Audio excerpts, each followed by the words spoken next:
Okay, here we go. Let's try and keep the clicking down to a minimum by getting it started right away. But then I don't get to put myself up in the corner, but that's all right. So here's the third law at work, okay? Now note, I got two ice skaters. Now she's going to push on him. This is the force on one. This is the force on two, acting on one. And he's going to push back with, in other words, the force on two, on mass 2, by mass 1.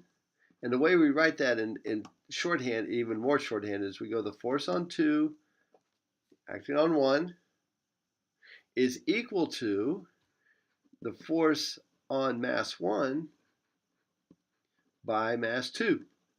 And the way we write that is F of 1, the force on 1 caused by 2. All right?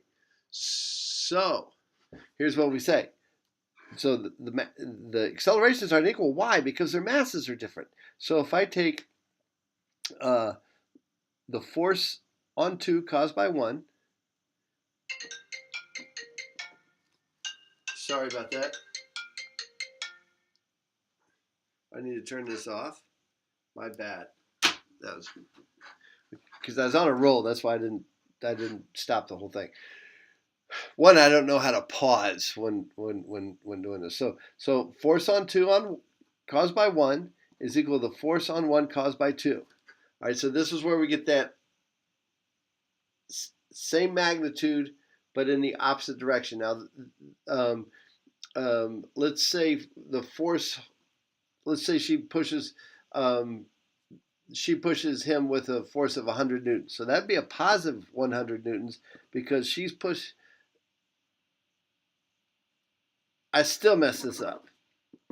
The force on 1 caused by 2 is actually negative 100 newtons because he's pushing to the left. Force on 1 caused by 2. And then the force on 2 caused by 1, it was a positive 100 newtons. The forces are the same, but notice the masses are going to be different because we know that the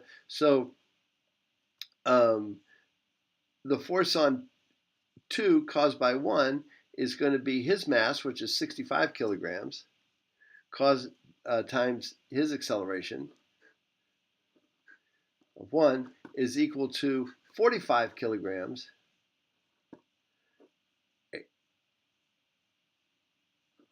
A1. I had everything backwards there, so I was confused. All right, and you can see that the accelerations have to be different. I would have to tell you, I would have to make something up and say, oh, she pushed him with that 100 Newton force, and so therefore he had a certain acceleration. You know. All right.